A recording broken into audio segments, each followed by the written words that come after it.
ओम नमः सिद्धेभ्य।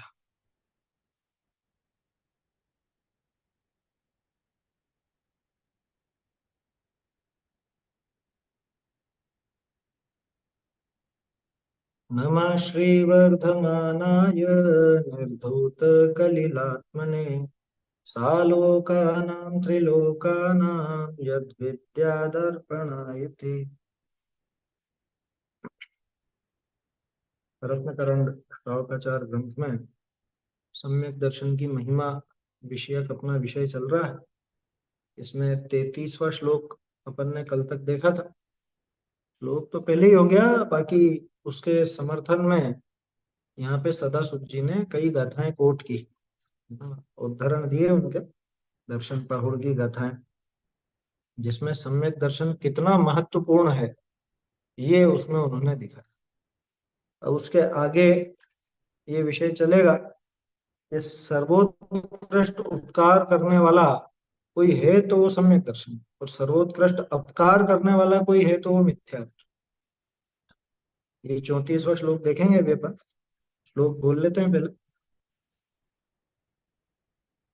29 से। श्वापि देवोऽपि देवश्वा जायते धर्म किल्बिषात् कापि नाम भवेदन्या सम्पद्धर्माच्छरीरिणाम् भयाशा स्नेहलोभाच्च कुदेवागमलिङ्गिनाम् प्रणामं विनयं चैव न कुर्युः शुद्धदृष्टयः दर्शनं ज्ञानचारित्रात् साधिमानमुपाश्नुते दर्शनं कर्णधारं तन्मोक्षमार्गे प्रचक्षते विद्यावृत्तस्य सम्भूतिः स्थितिवृद्धिफलोदया न सन्त्यसति सम्यक्त्वे बीजाभावे तरोरिव गृहस्थो मोक्षमार्गस्थो निर्मोहो नैव मोहवान् अनगारो गृही श्रेयान् निर्मोहो मोहिनो मुने।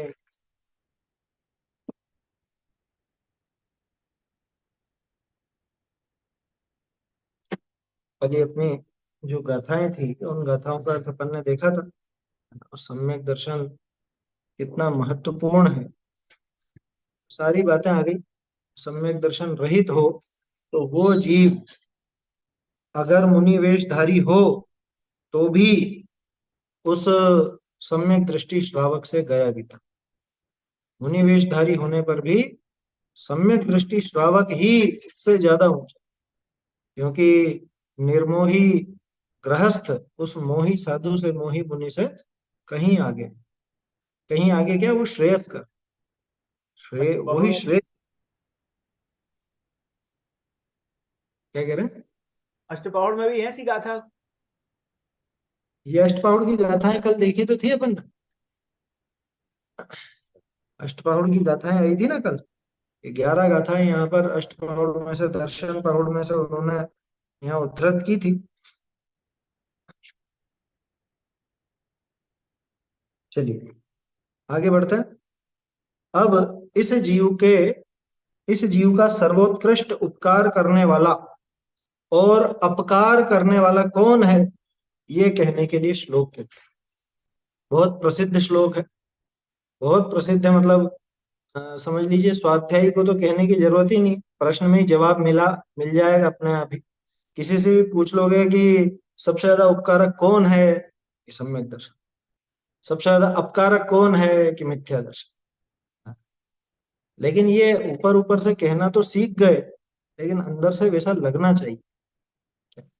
और लगेगा तब जब वास्तव में उसकी गंभीरता को समझेंगे कि क्या उपकार किया सम्यक दर्शन ने, क्या उपकार किया, और मिथ्या दर्शन ने ऐसा क्या अपकार कर दिया।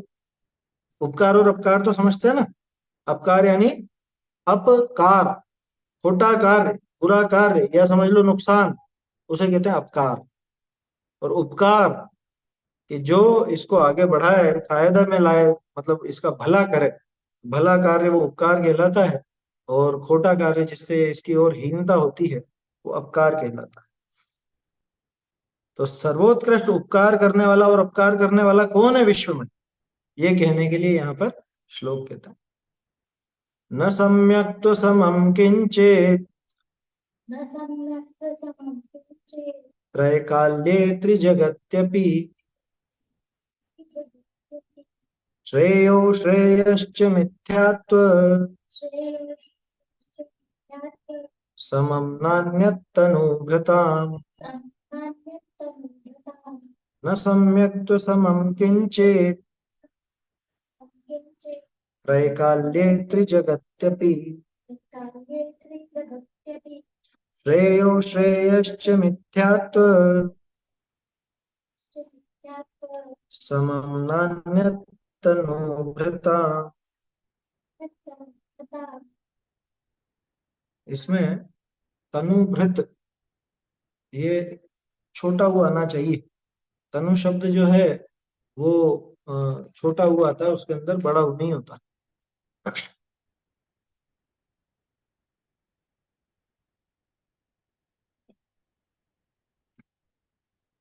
श्लोक बिल्कुल सीधा है, महिमावाचक। न सम्यक तो समम, इस सम्यक तो के समान नहीं है। कौन नहीं है? ये किंचित, कुछ भी नहीं है, कोई भी सम्यक के समान नहीं है। कब नहीं है? त्रैकाल्य, तीनों काल में। त्रिजगति यानी तीनों जगत में, अपि तीनों जगत में भी, और त्रिकाल में भी सम्यक्त के समान कोई नहीं है। सम्यक्त के समान कैसा नहीं है? लेकिन श्रेय, सम्यक्त के समान श्रेयस्कर, सम्यक्त के समान कल्याणकारी इस जगत में और कोई नहीं है। तीन काल में नहीं हुआ, और तीन काल तिहु लोक माही नहीं दर्शन सो सुखकारी। आया समझ? तीन लोक तीन काल में दर्शन, ये सम्यक दर्शन जैसा कोई सुखकारी नहीं। ये सब यहीं से निकली हुई पंक्तियां हैं, यहाँ पढ़ पढ़ करके ही विद्वानों ने अपनी भाषा में, देशी भाषा में प्रयुक्त की है। श्रेय है, ठीक है। अब आगे का वाक्य, अश्रेय च मिथ्यात्व समम न अन्यत। अश्रेय च, और अश्रेय, अश्रेय दिख गया, श्रेयो श्रेयश्च, तो श्रेयो अश्रेयश्च, वो संधि होने के कारण वो अवग्रह का निशान अ के लिए आता है, वो अश्रेयश्च। तो श्रेयो तो लगाना ऊपर की लाइन में, सम्यक तो समम किंचित श्रेयो त्रिकाल्य त्रिजगत्यपि न, और अश्रेयश्च और अश्रेय मिथ्यात्व समम न अन्यत, मिथ्यात्व के समान और कोई अन्यत यानी अन्य कोई अश्रेय नहीं है। किसको? तनुभृताम, ये जो तनुभृत हैं, तनुभृत यानी शरीर को धारण करने वाले शरीरधारी जीवों के, यानी कि संसारी जीव, कि संसारी जीवों के लिए इस पूरे तीन लोक तीन काल में सम्यक दर्शन के समान कोई श्रेयस्कर पदार्थ नहीं है, और मिथ्यात्व के समान कोई अश्रेय पदार्थ, अश्रेयस्कर कार्य मिथ्यात्व के समान नहीं। ये तो निर्देश दे दिया। कैसे कहोगे आपकी इसके समान नहीं है? ये वैसे तो पहले भी दिखाया है और आगे भी दिखाएंगे, आगे दिखाएंगे क्या क्या श्रेय होता है। आगे के जो श्लोक है ना, कहाँ कहाँ पैदा नहीं होता, कैसे कैसे ऊंचे भव मिलते हैं, ये सब सम्यक दर्शन की महिमा दिखाने के लिए ही तो है। तो असल में ये श्रेय की सिद्धि करने के लिए, कि तुम श्रेय किसको कहते हो। देखो, एक तो होता है श्रेय, एक होता है निश्रेयस। यहाँ पे अश्रेय तो देख ही लिया अपन, अश्रेय और निश्रेय एक ही है क्या? अश्रेय तो हो गया खोटा काम, और श्रेयस हो गया अच्छा भला काम, ठीक है ना। और निश्रेयस होता है मोक्ष। निश्रेयस वो मोक्ष के लिए कहा जाता है, निश्रेयस नाम उसका है। तो निश्रेय और अश्रेय को एक मत समझ ले। तो आचार्य देव ने यहाँ जो श्रेय लिखा ना, जान करके लिखा है कि श्रेय तो वास्तव में परम मंगल के लिए है ही सही, लेकिन श्रेय का सामान्य रूप से जो लोक में अर्थ लगाया जाता है अभ्युदय, वो अभ्युदय की भी अगर तुम बात करो तो वो भी इस सम्यक दर्शन के मुकाबले किसी से नहीं होता। उसी को दिखाने के लिए आगे के 35वें 36वें श्लोक में बातें आएंगी। 35, 36, 37, 38, और देखो 39, 39 तक श्रेय दिखाएं और 40वें में निश्रेयस दिखाएं। है समझ में?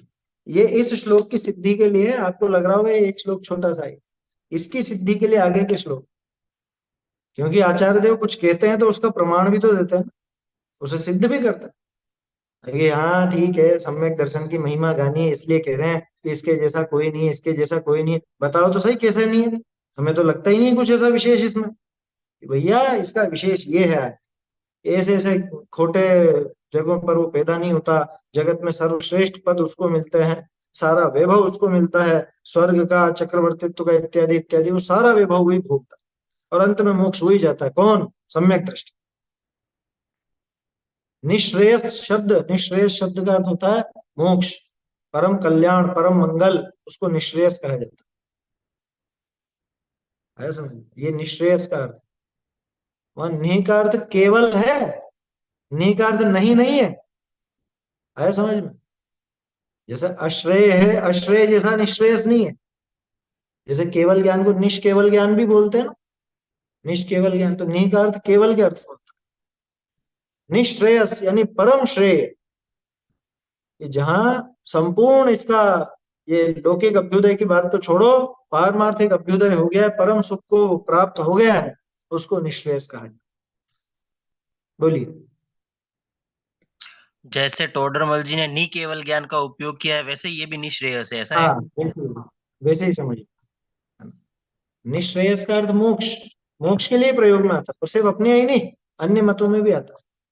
निश्रेयस शब्द मोक्ष के लिए ही होता है। तो श्लोक तो सीधा है, श्लोक में कोई ऐसी कठिनाई नहीं, आसानी से समझ में आने जैसा। ये सम्यक दर्शन जैसा इस पूरे 3 लोक और 3 काल में कोई भी श्रेयस्कर नहीं है, और मिथ्यात्व जैसा अश्रेयस्कर नहीं है, न अन्यत, अन्य कोई नहीं है। तनुभृता, शरीरधारियों के लिए, ये जो शरीरधारी माने संसारी जीव हैं, उनके लिए सम्यक्त्व के समान और कोई जगत में नहीं। ये बात बहुत गहरी है, देखने में श्लोक सीधा दिखता है, लेकिन इसके फलितार्थ देखोगे ना तो लगेगा वास्तव में कितना गंभीर इसमें चिंतन चलना चाहिए।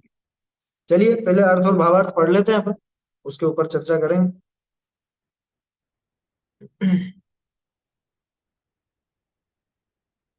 देखिए ये आपके इस पेज की अंतिम पंक्ति, हाँ ठीक है। अर्थ, इन प्राणिनी के सम्यक दर्शन समान 3 काल में और 3 जगत में अन्य को कल्याण है नहीं, और मिथ्यात्व समान 3 काल में 3 जगत में अन्य को अकल्याण है नहीं। सीधा। भावार्थ, अनंत काल तो व्यतीत हो गया, और वर्तमान काल एक समय, और अनंत काल आगे आसी, ऐसे 3 काल में, और अध भवन लोक, और असंख्यात द्वीप सागर पर्यंत मध्य लोक, और स्वर्गाधिक ऊर्ध्व लोक, इन 3 लोक में सम्यक तो समान अन्य को सर्वोत्कृष्ट उपकार करने वाला जीवनी का है नहीं, हुआ नहीं, होसी नहीं। जो उपकार इस जीव का सम्यक तो करे है, ऐसा उपकार 3 काल में भय, ऐसे इंद्र, अहमिंद्र, भुवनेन्द्र, चक्री, नारायण, बलभद्र, तीर्थंकर आदि समस्त चेतन, और मणि मंत्र औषधादिक समस्त अचेतन द्रव्य को सम्यक तो समान उपकार नहीं करे। और इस जीव का जो सर्वोत्कृष्ट अपकार मिथ्यात्व करे है, तैसा अपकार करने वाला 3 लोक में 3 काल में को चेतन द्रव्य अचेतन द्रव्य है नहीं, हुआ नहीं, होसी नहीं। ताते हैं मिथ्यात्व का त्याग ही में परम यत्न करो, समस्त संसार का दुख को मेटने वाला आत्म कल्याण की परम हद एक सम्यक्त्व है, ताते हैं इसका उपार्जन में ही उद्यम करो। अब सम्यक दर्शन का प्रभाव वर्णन करने को सूत्र कहें।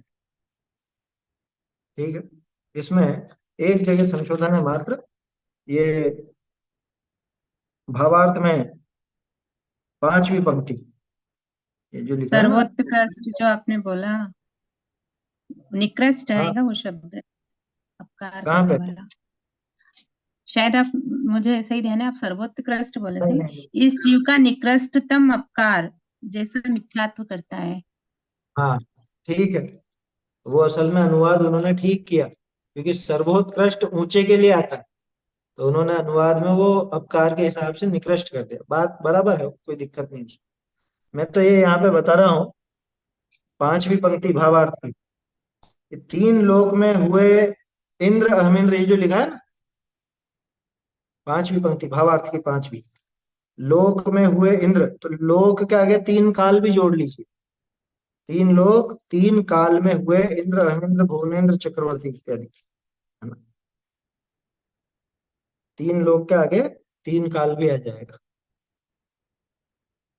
देखो क्या कहा, जीवों का सम्यक दर्शन के समान तीनों काल और तीनों लोकों में अन्य कोई कल्याण करने वाला नहीं है, तथा मिथ्यात्व के समान तीनों कालों तीनों लोकों में अन्य कोई अकल्याण करने वाला नहीं।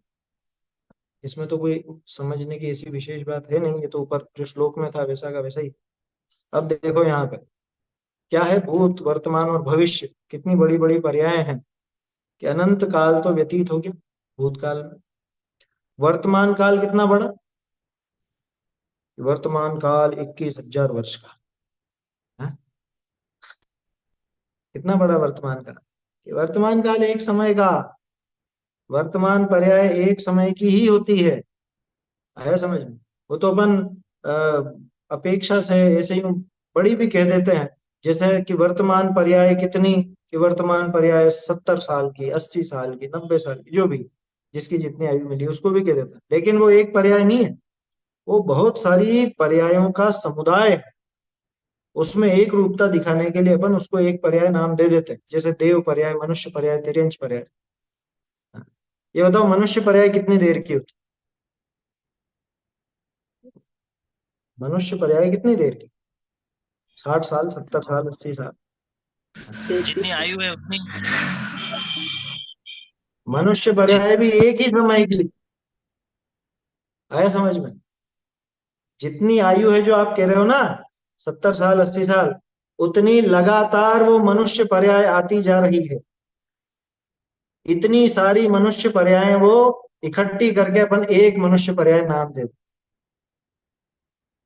आया समझ में?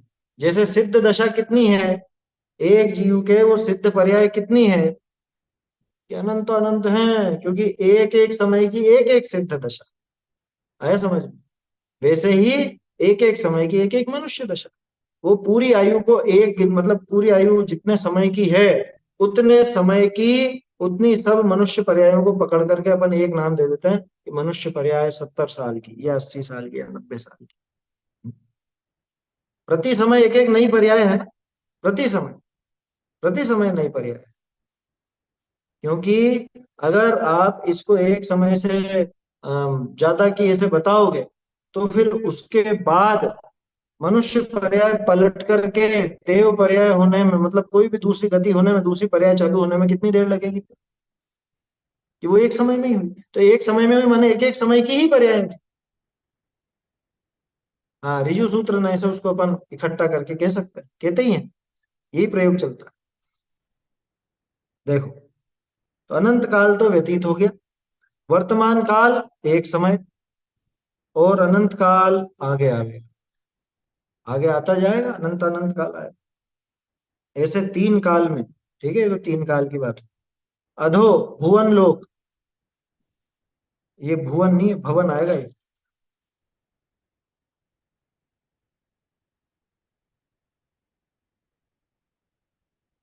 एक सेकेंड, इसमें क्या है, अपने भुवन भी चल तो जाएगा, क्योंकि त्रिभुवन अपन बोलते हैं, तो उस हिसाब से अधो भुवन बन जाएगा।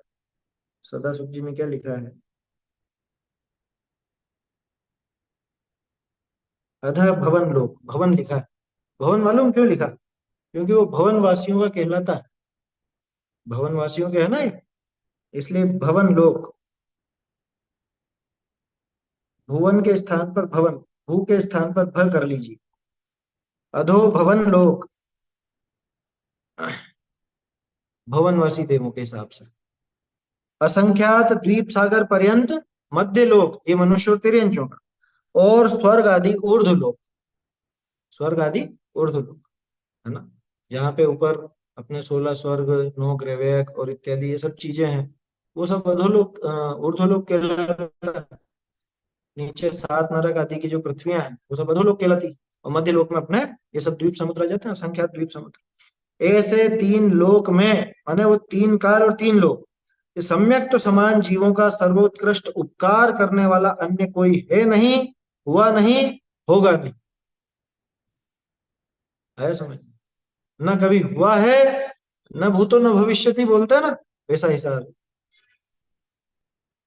जो उपकार इस जीव का सम्यक तो करता है, वैसा उपकार 3 लोक में, 3 लोक 3 काल में हुए।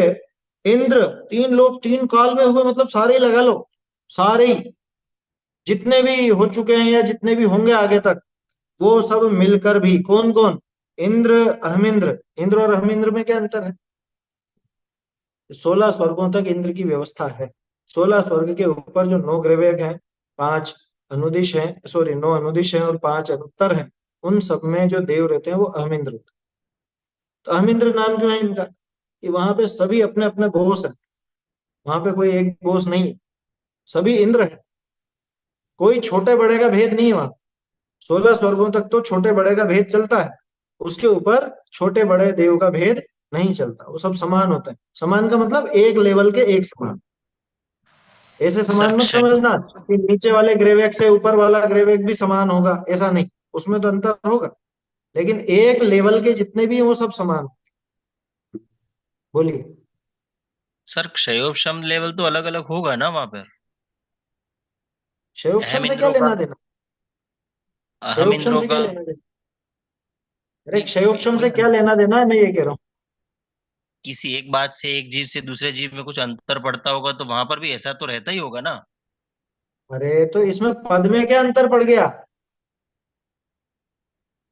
इससे छोटे बड़े का भेद नहीं होता। छोटे बड़े का भेद आप देवों में किस हिसाब से देखते हो बताओ? छोटे बड़े का भेद देवों में किस हिसाब से? उसकी रिद्धि के हिसाब से, वैभव के हिसाब से। तो वो रिद्धि रिद्धि और और वैभव वगैरह सब बराबर रहती है। बाहर का जो उसका वो हिसाब, जिस हिसाब से उनको छोटा या बड़ा कहा जाता है, उस हिसाब से वो सारे एक लेवल के। इसलिए उनका नाम अहम इंद्र, अहम इंद्र, मैं इंद्र हूँ। इंद्र कौन है यहाँ का? कि सब किसी से भी पूछोगे तो मैं। आया समझ में? जैसे हमारे पास में पिड़ावा है ना। पिड़ावा में क्या है? अपने जैन समाज में मुख्य रूप से 2 ही तरह के काम करते हैं, या तो टीचर होते हैं और या फिर जैसे पटवारी होता है। ठीक है ना। अब किसी भी गली में आप निकल जाओ और आवाज लगाओ मार साहब, क्या, तो हर घर में से 2-4 जने झांक ले। समझ में आई बात? कि यहाँ मार साहब कौन है, हर घर में से आवाज आएगी मैं हूं। ऐसे ही वहां पे जो स्वर्ग है, स्वर्ग के ऊपर का हिसाब है, ग्रहवेग का, अनुदिश है, अनुत्तर है ना। वहां पे पूछा जाए कि इंद्र कौन है, कि अहम इंद्र, मैं हूं इंद्र। क्योंकि वहां कोई छोटा बड़ा नहीं है, एक लेवल पे। ध्यान रखना, एक लेवल का मतलब जैसे पहला ग्रहवेग है तो पहले ग्रहवेग वाले से दूसरा ग्रहवेग वाला तो ऊंचा ही रहेगा, लेकिन पहले ग्रहवेग के जितने भी हैं वो सब एक जैसे रहे। स्वर्गों में ऐसी व्यवस्था नहीं है। पहले स्वर्ग में जो इंद्र है वो सबसे बड़ा है, सामानिक है वो उससे छोटे हैं, त्रैस्त्रिंश वगैरह उससे छोटे हैं। ऐसे अलग अलग भेद चलते हैं, 10 प्रकार के भेद बताते हैं देवों के। तो वो स्वर्गों में व्यवस्था है, वहां ऊपर व्यवस्था नहीं है। वैसे ऊपर तो सभी अपने अपने राजा हैं, कोई किसी से छोटा या बड़ा नहीं है। यहाँ पे तो इंद्र का राज चलता है, इंद्र जिससे जो कहते हैं वो करना पड़ता है। नीलांजना बोली मेरी तो मौत है आज, मुझे तो बख्शो। कि नहीं, नाचना पड़ेगा, तो नाचने भी गई। वो उससे ऐरावत से कहते हैं चलो हाथी बन जाओ, तो हाथी बनना पड़ेगा, देव है वो। यहाँ इंद्र की आज्ञा कौन टाले? और वहां वहां पे किसी का ऐसा मतलब दादागिरी नहीं चलती ऊपर। यही हम देवों इंद्र के हैं। दुख भी तो है, यही देवों के हाँ दुख भी तो है उस स्वर्ग में। हाँ, ऐसे दुख नहीं है ऊपर, है ना।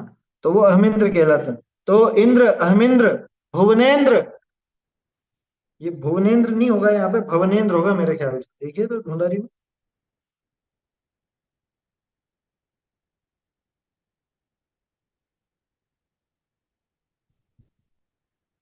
भुवनेन्द्र ही लिखा है इन्होंने, बाकी वो भवनेन्द्र है असल में। भवनेन्द्र माने भवनवासी देवों के इंद्र, भवनवासी देवों के इंद्र को भवनेन्द्र कहेंगे।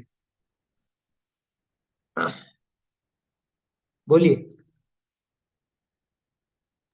ये तीन भुवन में सार हम बोलते तो नहीं चलेगा क्या? भुवन, तीन भुवन हाँ, में बोलते हैं ना, सारे वो तरह। भुवन का अर्थ लोक है, भुवन का अर्थ लोक है। और यहाँ पे जो अधो भुवन लिया ना, असल में वो अधो भुवन और लोक तीनों दिया। और इधर देखो आप, यहाँ पे उर्दू के लिए इन्होंने स्वर्ग आदि उर्दू लोक ऐसा नाम दिया, तो वो परिचय दिया है असल में उसके साथ। उर्दू लोक के साथ में स्वर्ग आदि, अधो लोक के साथ भवन लोक, यानी भवनवासी।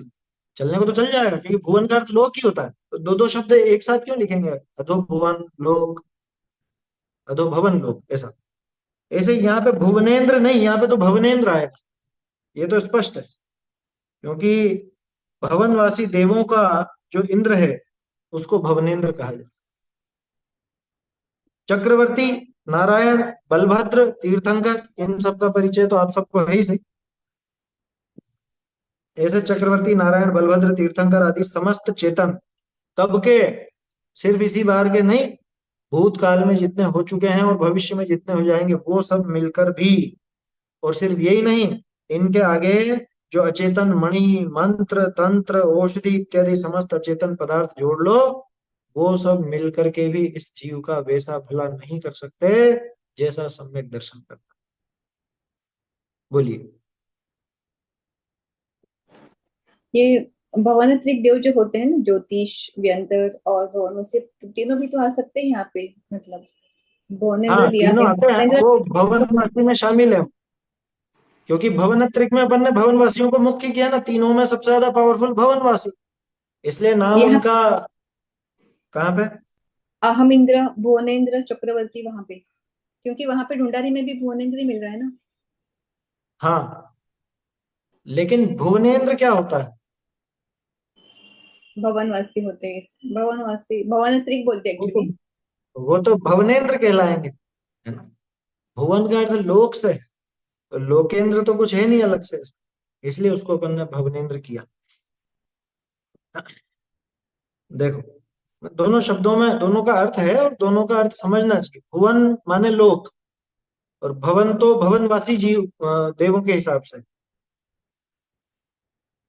तो ये सब मिल जाए, मतलब गजब की बात है, इसमें तीर्थंकर भी दे दिए क्या?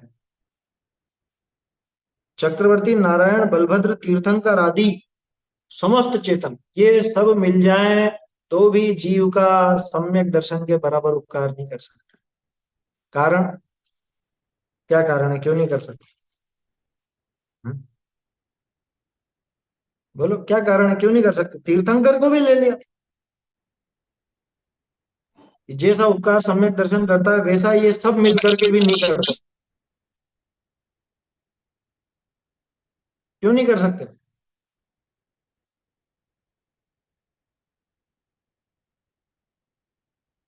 बोलिए, मैं आवाज नहीं बताती आ हूँ। रही क्या? एक द्रव्य हाँ, दूसरे द्रव्य का कुछ नहीं कर दूसरे सकता द्रव्य है, का कुछ नहीं तीर्थंकर करता। हुए हाँ सिद्ध हुए। हाँ ये तो सम्यक दर्शन भी हमें ही उत्पन्न करना है, तो हमारे अंदर आया से ही समझ हमें में? ही हाँ उत्पन्न।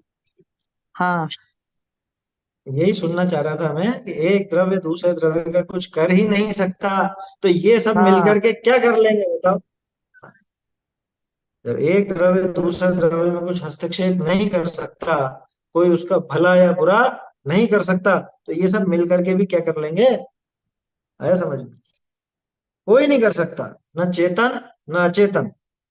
इस जीव का निकृष्टतम अपकार, यहाँ समस्या थी ना, वो सर्वोत्कृष्ट लिख दिया था, तो उनका आशय तो सीधा था कि सबसे ज्यादा। लेकिन सर्वोत्कृष्ट का शब्दार्थ अपन सर्वश्रेष्ठ के रूप में लेते हैं, इसलिए इन्होंने अनुवाद सही किया, निकृष्टतम। सबसे गया बीता अपकार, सबसे खोटा काम, जैसा मिथ्यात्व करता है वैसा अपकार करने वाला, तीन लोक में तीन काल में कोई चेतन द्रव्य व अचेतन द्रव्य है नहीं, हुआ नहीं, होगा।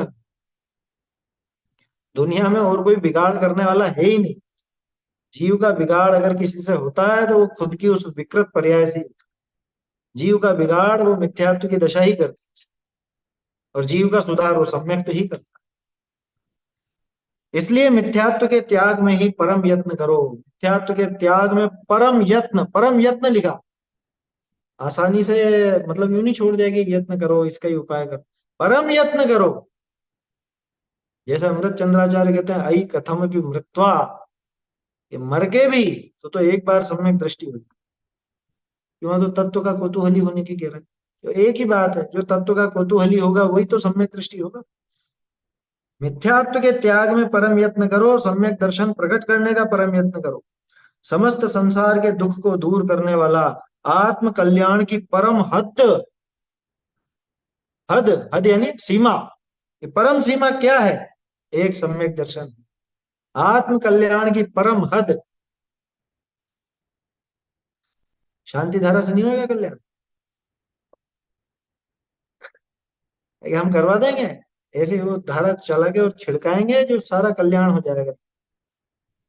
भैया यहाँ कह दिया ना, ये सारे के सारे ये द्रव्य अचेतन चेतन सब आ गया ना, तो ये सब मिलकर के भी सम्यक दर्शन के जितना उपकार नहीं कर सकते। लौकिक उपकार गिनो तो भी नहीं कर सकते।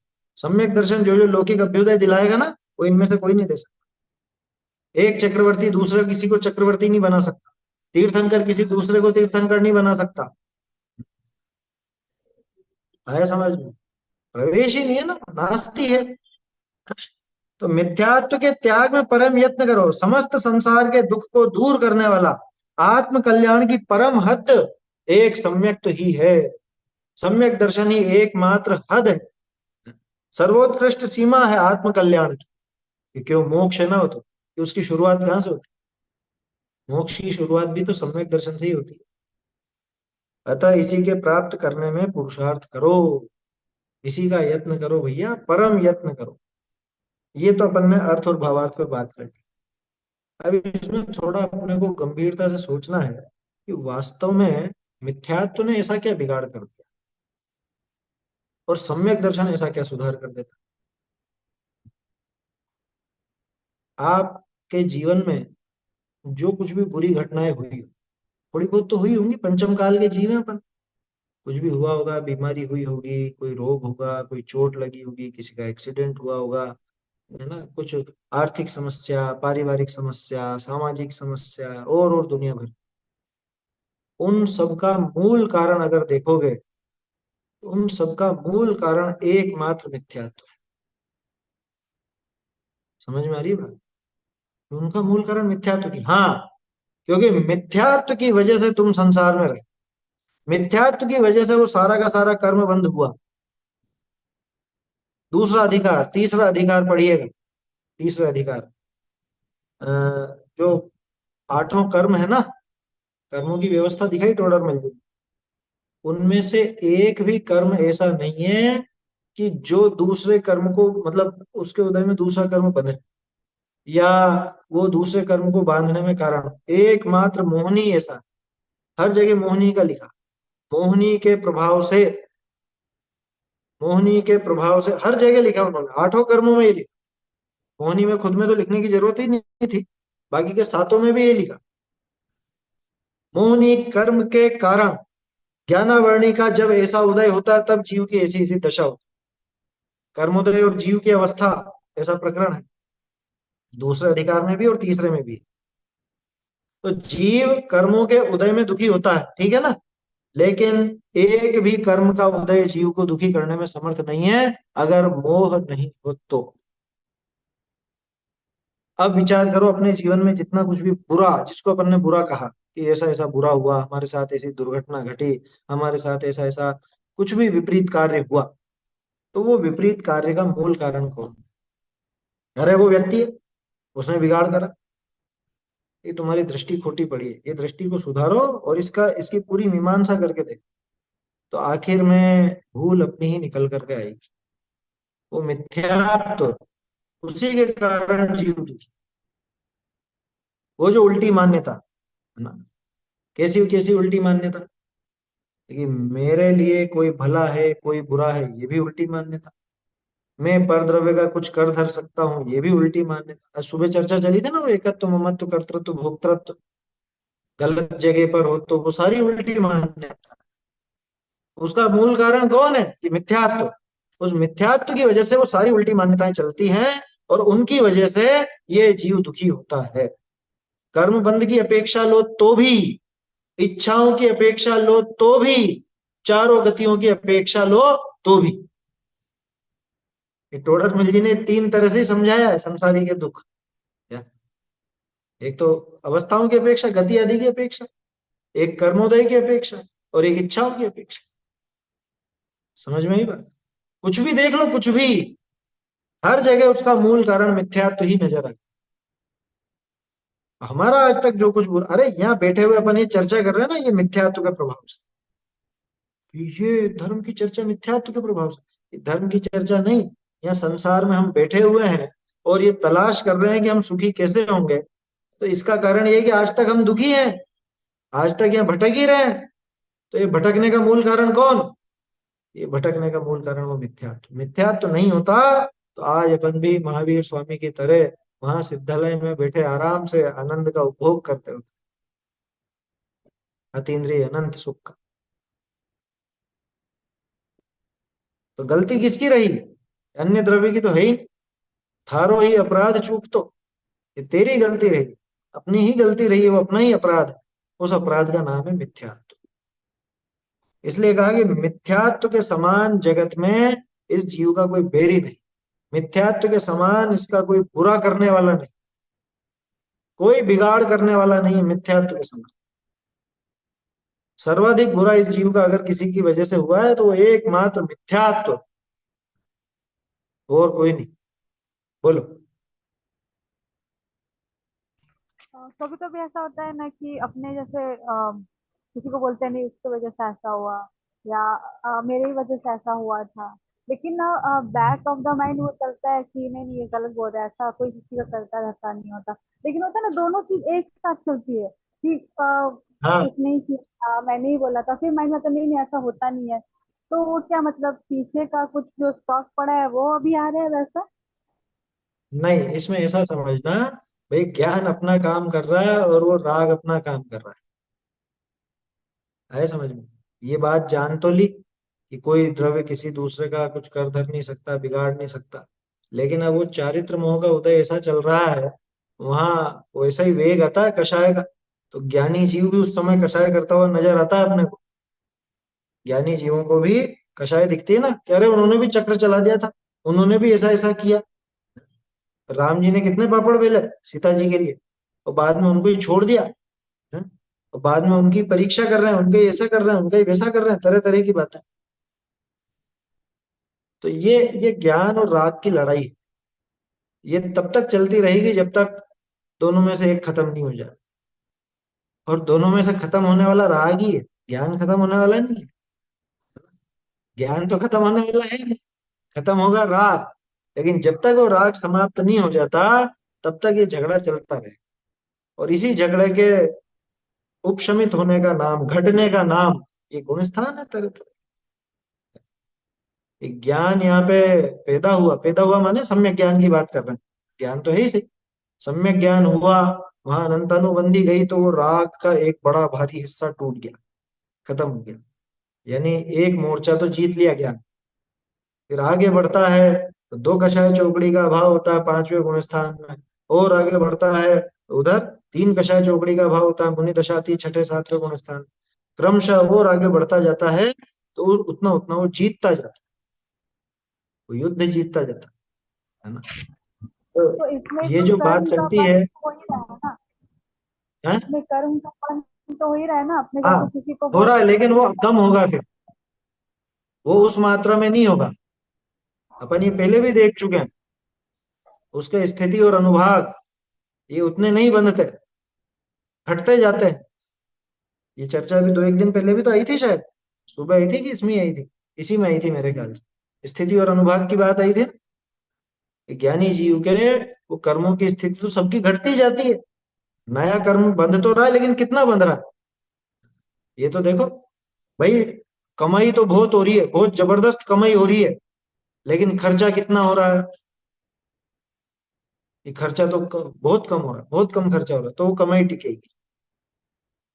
और खर्चा ही खर्चा बहुत दिख रहा है, कमाई बहुत कम हो रही है, कमाई के मुकाबले खर्चा ज्यादा है, तो क्या होगा कि घाटे में जाएगी।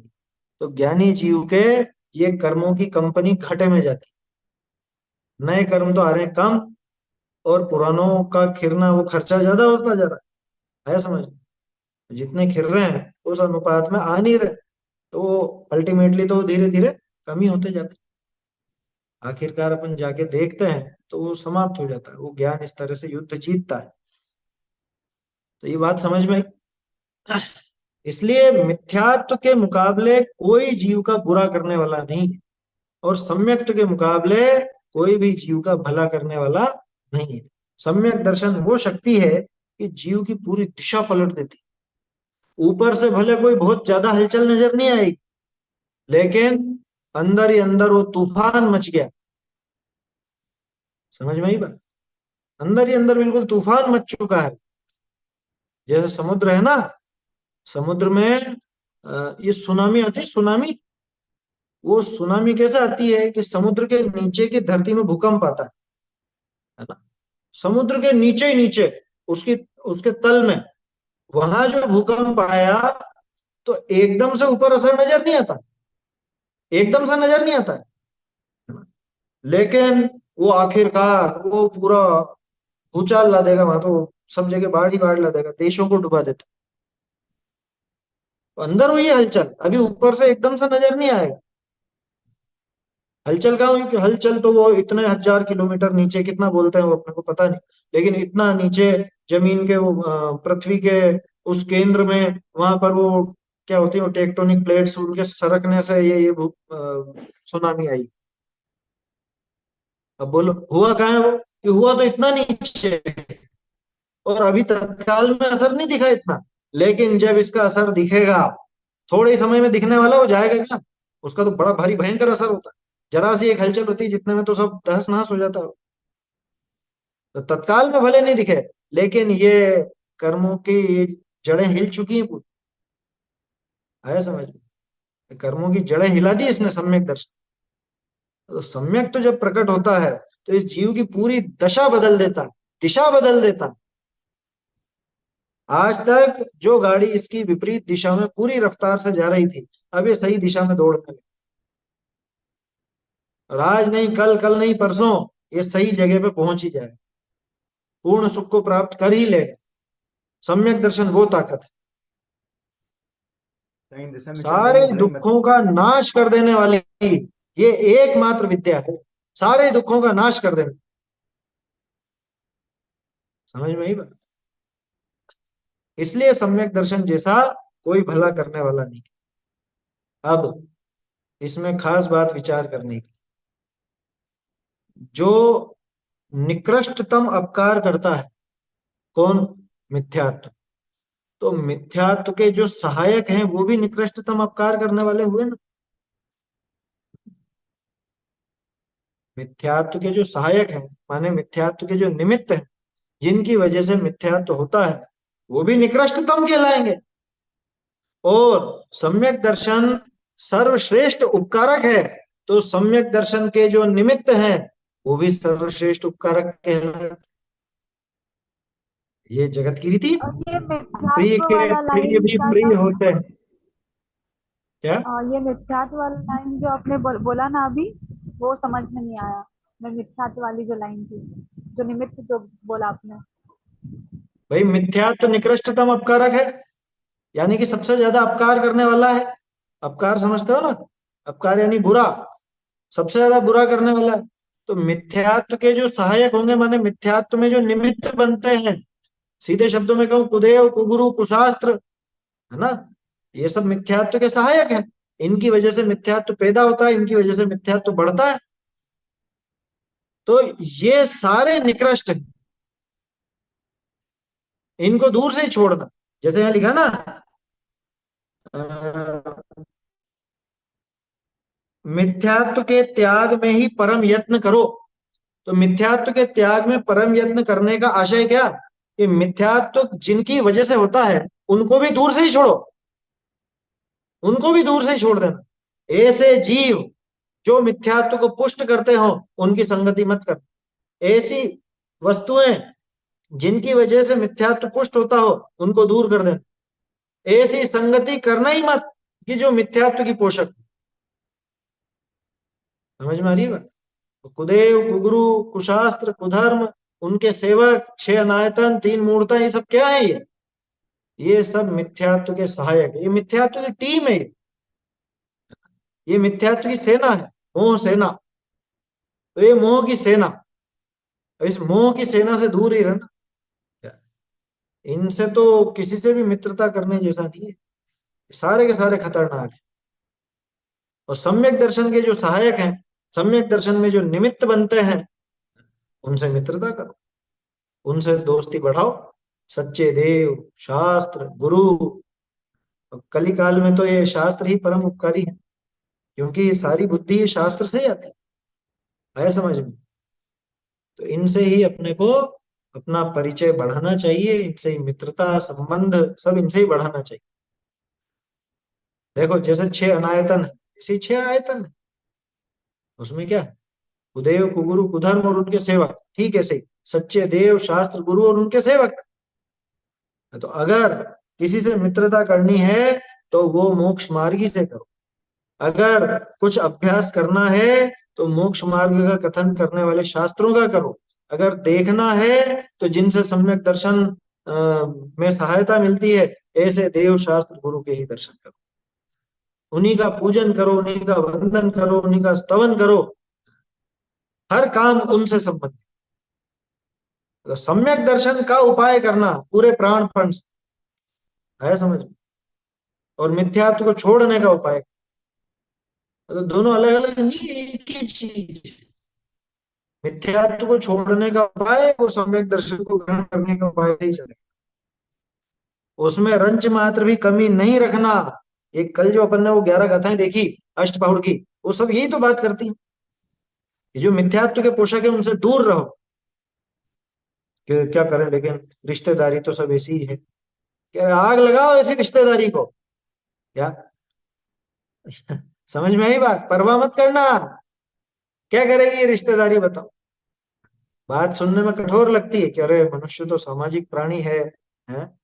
यहाँ पे तो समाज में रहना है, घर गृहस्थी में रहना है।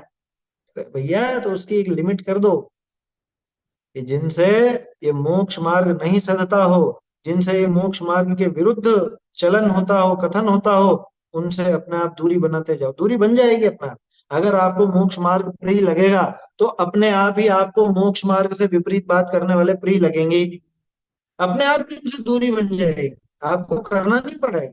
शर्त यह है कि आपको सम्यक दर्शन प्रिय लगना चाहिए, मोक्ष मार्ग प्रिय लगना चाहिए। अगर वो प्रिय लगा तो उससे विरुद्ध व्यक्ति कैसे प्रिय लग सकता? लग ही नहीं सकता, लग ही नहीं सकता है, समझ में। इसे दृढ़ता का धर्म है, यहाँ ये ध्यान रखने लायक है। और उन मिथ्या दृष्टियों को हम प्रिय अप्रिय लगेंगे। लगने दो, उससे क्या फर्क पड़ता है। दुनिया में ऐसा कोई नहीं है जो सबको ही अच्छा लगे, समझ में ही दुनिया बात। में साक्षात लिखा है ना, तीर्थंकर भी नहीं है सब। ऐसे तो तीर्थंकरों कोई को भी वचन गाली देने वाले मिल जाते हैं लोग। मोक्ष क्या मार्ग कह रहे प्रकाशन हैं? में लिखा है ना पंडित जी। मोक्ष मार्ग प्रकाशन में हाँ, लिखा है ना, ऐसे कोई वचन नहीं जिससे जो सबका हित सबको हो। प्रिय हो। हाँ, हाँ, सबका हित हो नहीं, जो सबको प्रिय लगे। हाँ, सबको प्रिय हो, हाँ सॉरी। सबका हित हो ये वचन तो है, जिनवाणी के वचन तो ऐसे ही जो सबका हित हो जिससे, लेकिन सबको प्रिय लगे ये जरूरी नहीं है, क्योंकि वो जिनवाणी फाड़ करके फेंकने वाले लोग भी हैं। अरे ऐसे झूठे और मक्कार लोग भी हैं। क्या अभी आज ही देखने में आया ऐसा कि ये समय साल पहले, 35-40 साल पहले, इतने साल पहले गलत हाथों में लग गया, और गलत हाथों में लगने के कारण उससे इन्होंने जगह जगह ऐसा विपरीतता फैला दी और सबको ऐसा पलट दिया और वैसा पलट दिया कि बताओ तुमने क्या किया फिर? गलत भटक हाथों में जाएंगे। लग गया तो तुम्हारे सही हाथ थे तो तुम सही कर लेते। मतलब बेसिर पैर की बात है, बेसिर पैर की। आया समझ में? और समझ में नहीं आता लोगों को हजम कैसे हो जाती है ये बात। बैठने वालों पर आश्चर्य होता है मुझे, बोलने वाले पर आश्चर्य नहीं होता, क्योंकि बोलने वाला तो कुछ भी बोलेगा, लेकिन सुनने वाला कैसे सुन लेता है ऐसी गप्पे घंटों तक बैठ करके। और सरासर झूठ कि पैसे देकर पंडितों को खरीद लिया, विद्वानों को खरीद लिया और मिथ्यात्व का प्रचार करते। किसको फुर्सत पड़ी है इतनी, और किसके पास फालतू का पैसा है जो दूंगा मैं पैसा कि भैया तुम मेरे पक्ष में बोलना। अभी राजनीति पार्टी थोड़े ना है यहाँ पे, मूर्खों जैसी बात है। और सबसे बड़े मूर्ख तो वो जो सुन सुन करके हाँ वो उनकी बातों में आ जाते। खैर ऐसे लोगों की संख्या कम ही है, लेकिन अब देखो सोशल मीडिया का जमाना है तो ये सब चीजें दिखती। ऐसे वो लोगों सुनना से चाह- दूर रहे। वो सुनना ही चाहते हैं सर, क्या करें। हाँ हाँ, ये गजब की बात है। समाज को क्या लिखा, समाज को अच्छा लगे, समाज को दिखाने के लिए सब बातें करते रहते हैं, इसमें हमारा कितना नुकसान होता है इसका हमें कोई अंदाजा ही नहीं। अच्छा, ये उज्ज्वला जी बोलती हैं, ये है ना, डॉक्टर उज्ज्वला बेन है, बहुत अच्छी विदुषी हैं, करणानी की। सही बात है। गुरुदेव कहा करते थे असल में, समाज के राजीपे के लिए, राजीपा बोलते थे वो, राजीपा हो, राजीपा मतलब सब राजी हो, मुझसे खुश रहें, ऐसा बोलना चाहता। अरे जिनवाणी को बेचता है जो अगर ऐसी बात करे तो। समझ में ही बात। इसलिए कभी कभी जिन वचन कठोर लग सकते हैं किसी को कठोर क्यों लगता है, क्योंकि खुद की मान्यता पर चोट पड़ती है, इसलिए वास्तव में तो मधुर वचन है। क्या आया समझ में? जैसे एक गुरु जब शिष्यों को पढ़ाता है तो कठोरता से वो डांटता भी है, दंडित भी करता है, लेकिन अब कोई देखने वाला और ऐसे ही बस ऊपर ऊपर से देखे, अरे ये तो बहुत खराब है, ऐसा बोलता है, ऐसा बोलता है, इतना कठोर बोलता है। उन शिष्यों से पूछो जो उसकी डांट खा करके फिर सुधर गए और जिनका भविष्य सुधर गया, उनसे पूछो वो डांट मधुर थी कि कठोर थी। इसलिए जिनवाणी अगर हमारी खोटी आदतों को छुड़ाने के लिए कुछ ऐसी बातें भी कहती है जो हमको तत्समय कठोर लगती हो, लेकिन उनको गंभीरता से विचार करके स्वीकार करना चाहिए। आया समझ में? अब कठोर तो यूं लगती है ना कि मेरा तो देखो कैसा बोल दिया मेरे लिए, मेरी ये ऐसे काम के लिए कैसे बोल दिया। अरे भैया, तेरे घाव हुआ है, तेरे घाव में पस पड़ गया है और अंदर मवाद बढ़ता जा रहा है, तो कठोर सुई, वो चाकू, वो चीर फाड़ के लिए तो लगाना ही पड़ेगा ना, उसके बिना कैसे होगा। ये तुम तो बस रुई रुई लगा दो, चाकू मत लगाओ कि ऑपरेशन ऐसे नहीं हुआ करता। है समझ? वो जो भी उनके औजार रहते हैं डॉक्टरों के, वो सब कठोर ही होता है, चुभते हैं वो, लेकिन वो चुभे बिना वो इलाज नहीं होता, उस चीर फाड़ के बिना वो इलाज नहीं होता। इसलिए ये भले कठोर लगती हो, लेकिन ये परम कोमल, परम मधुर समझ करके जीवन में अंगीकार करो। ये जो लिखा ना, परम यत्न करो, किसमें? मिथ्यात्व के त्याग में। दूर से ही छोड़ो, दूर से ही। अरे ऐसे थोड़ा काम चलता है, समाज में हिल मिल के रहना पड़ता है, रिश्तेदारियां निभानी पड़ती है। चिंता मत कर, तू अनंत काल तक रिश्तेदारियां निभाएगा, अनंत काल तक रिश्तेदारियां निभाएगा तू। कहाँ पे जाएगा? निगोद में, वहां सब रिश्तेदारी रिश्तेदार एक साथ रहना, वहां सब एक साथ रहना। और जब तेरे रिश्तेदार तुझे तल करके खाएंगे, तुझे किसेंगे, तब रिश्तेदारी याद करना।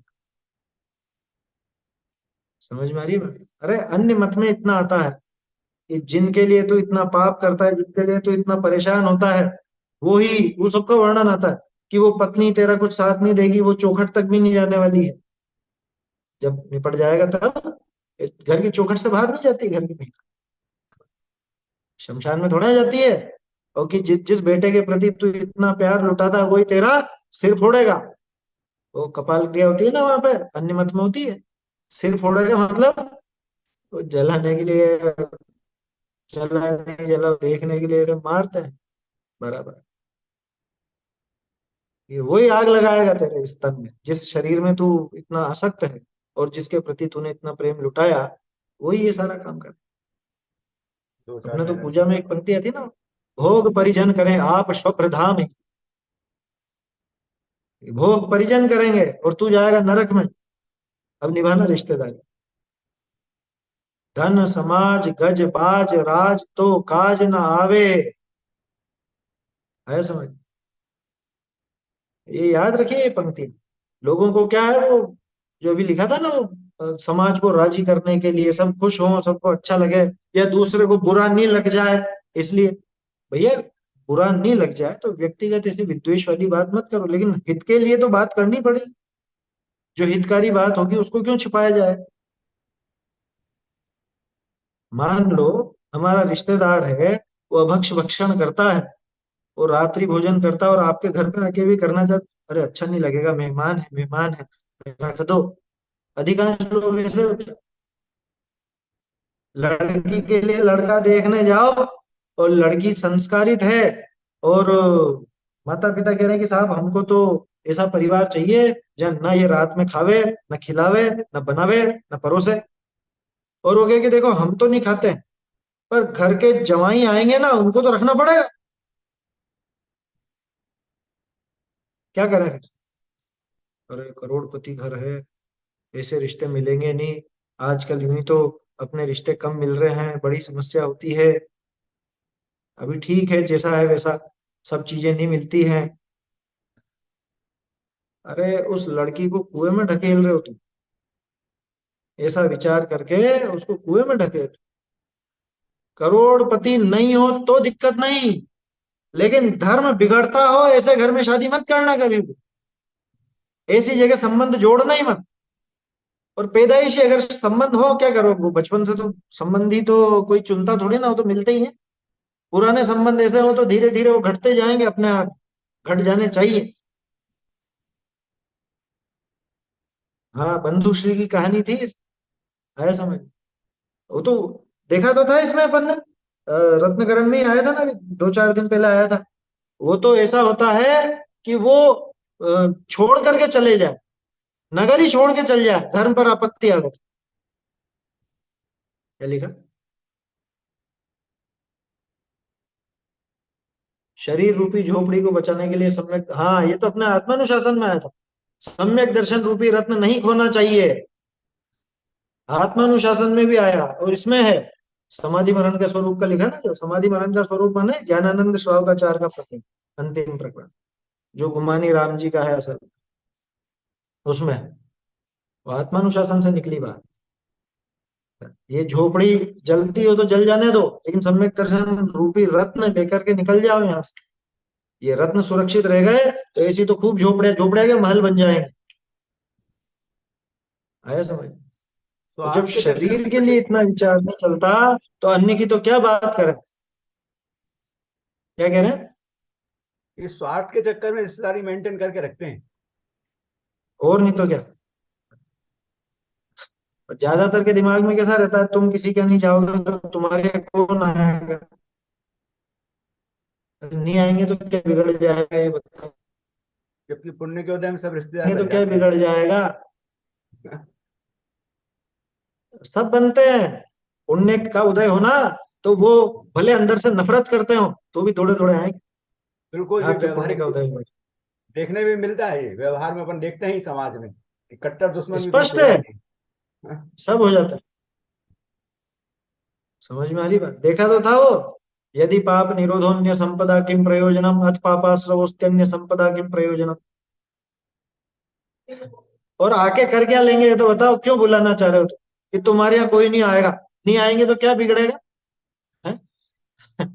ऐसो से तो बच के ही रहो, नहीं आए तो अच्छा, दुर्जनम दूरात बंदे, ऐसा कहते हैं संस्कृत में। दुर्जनों को दूर से नमस्कार। समझ में आई बात? परवाह नहीं करना, बिल्कुल भी परवाह नहीं करना। वो आएंगे तो उल्टा, और वो सम्यक्त को दूषित करके मिथ्यात्व पिरो जाएंगे तो पता नहीं क्या बिगाड़ हो जाएगा। समझ में आ रही है बात? जिनसे मिथ्यात्व बढ़ता हो, मिथ्यात्व के पोषक हो, ऐसे मोही जीवों से दूर ही रहना चाहिए। ऐसी बात है। क्यों? क्योंकि सम्यक दर्शन के समान जगत में कोई श्रेयस्कर नहीं, तो सम्यक दर्शन के निमित्तों के समान जगत में कोई सर्वश्रेष्ठ निमित्त नहीं। संसर्ग करो तो उनका करो, यारी कीजिए साधो नाल। और मिथ्यात्व के समान जगत में कोई अपना अपकारी नहीं, तो उसी तरह मिथ्यात्व के जो कारण बनते हैं उनके समान भी जगत में अपने कोई अपकारी नहीं, उनसे दूर ही रहना है, समझ, दूर ही रहना, ऐसा समझ। बोलिए। और भी कहते थे उज्ज्वलते कि समाज में रहते हैं तो ऐसा करना पड़ता है। समाज बिना कब उत्पन्न होंगे हम? जब समाज नहीं होगा और हम अकेले यहाँ पैदा होंगे, ऐसा होगा तब जाके हमारा कल्याण होगा। ऐसा होगा क्या? क्या करेगा वो? समाज कहाँ हथेली लगाएगा बताओ?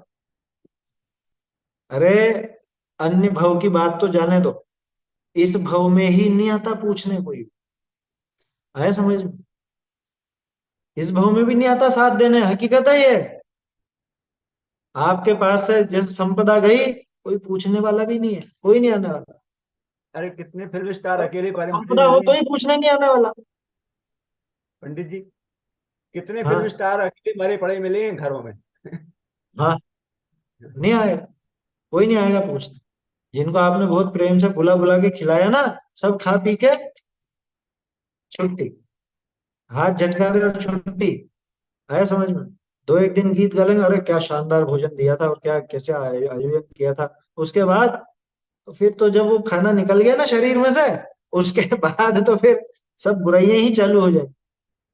जब तक वो खाया हुआ है ना, तो तब तक उसकी वो वफादारी निभाता है असल, क्या, जब तक खाया हुआ अंदर है, जब तक वो मौजूद है, तब तक वो वैसे उसकी प्रशंसा निकलती है। उसके बाद तो सब बुराई बुराई करते, और कौन याद रखता है बताओ? इसलिए समाज की परवाह नहीं करना, परिवार की परवाह नहीं करना, रिश्तेदारों की परवाह नहीं करना, अगर आत्मा की परवाह है तो। अपने आत्म स्वरूप की परवाह है तो जगत की सारी परवाह छोड़ दो, है समझ? जिसको राह मिली उसको परवाह रही क्या शेष बताओ, है समझ? नहीं, जिसको राह मिली अब उसको चाह रही क्या शेष बताओ, जिसको थाह मिली उसको परवाह रही क्या शेष बताओ। जिसको राह मिल गई, जिसको सच्चा मोक्ष मार्ग मिल गया, अब उसको कोई जगत की और चीज चाहिए? ये मिल गया तो अब और क्या चाहिए बताओ? सच्चे देव शास्त्र गुरु मिल गए, मोक्ष मार्ग मिल गया, मोक्ष मार्ग बताने वाले सच्चे गुरु मिल गए, तो अब और क्या चाहिए उसको?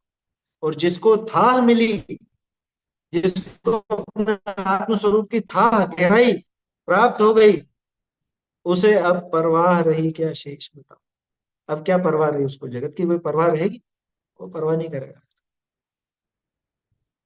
आया समझ में?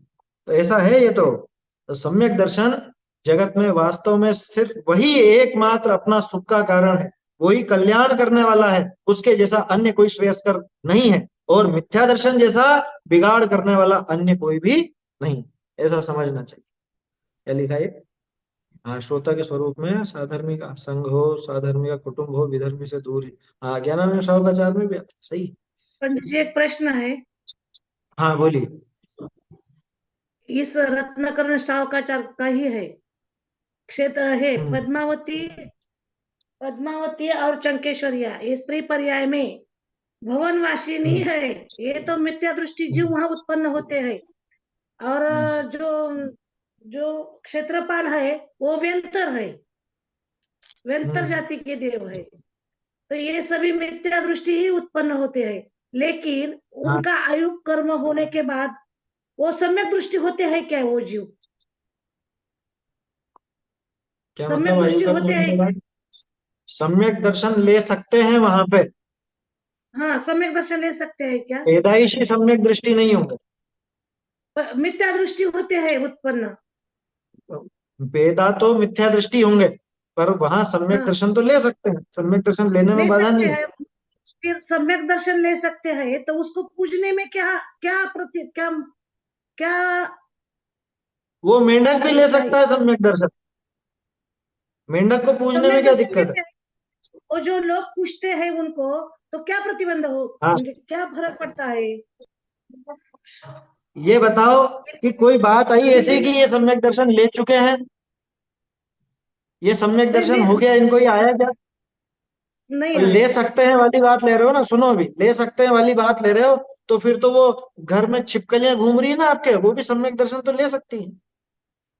मेंढक है, मेंढक भी सम्यक दर्शन ले सकता है, सुअर भी सम्यक दर्शन ले सकता है, कुत्ता भी सम्यक दर्शन ले सकता है। कौन नहीं ले सकता सम्यक दर्शन? उनको पूजेंगे क्या? नहीं पूछेंगे। ये प्रश्न एक पूछा था, एक मुझे प्रश्न पूछा था, मैं बोली मैं सर को बोलती हूँ, वो क्या बोलते हैं वो आपको बता देती हूँ। देखो, और एक और चीज बताता हूँ, अपने यहाँ पे सम्यक दर्शन मात्र से पूजनी नहीं कहा गया, संयम से कहा गया। असंजय दोण बंदी वो आया समझ में, अष्टपहड़ में गाथा आती है, असंजय दोण बंदी। असंयत कभी वंदनीय नहीं होता। सम्यक दृष्टि चौथे गुण स्थान वाला हो तो भी वंदनीय नहीं, संयत को ही वंदनीय कहा गया है। इनके संयम है नहीं, कैसे पूजें? और ये अच्छा। प्रकरण इसमें निकला, आपने भी तो हाँ, देखा तो होगा, अपन प्रकरण निकल चुका है इसके अंदर, ही आई थी सब बातें कुदेवी निकलता है, देवता के निकलता संबंध में। हाँ, वो सब इसके अंदर है। वो बिल्कुल पूज्य नहीं है, उसमें पूज्य पने जैसी बात ही नहीं। हाँ, चलिए समाप्त करते हैं, समय ज्यादा हो गया, श्लोक भी हो गया अपना। न सम्यक् त्व समं किंचेत् त्रैकाल्ये त्रिजगत्यपि श्रेयो श्रेयश्च मिथ्यात्व समं नान्यत्तनुभृताम्। प्रश्न कल रख लीजिएगा, अब है ना, समय ज्यादा हो गया है, कोई प्रश्न है तो कल देख लेंगे। चैतन्य का स्मरण प्रतिक्षण ही करो रे, भव के अनंत दुख को क्षण में हरो रे, अक्षय अनंत निज सौख्य निधान पाओ, गाओ अरित इसी के गीत गाओ, निज निधि निज में बताई यह अनंत उपकार है, इसके लिए जिन वाणी माँ को वंदना शत बार, वंदना शत बार।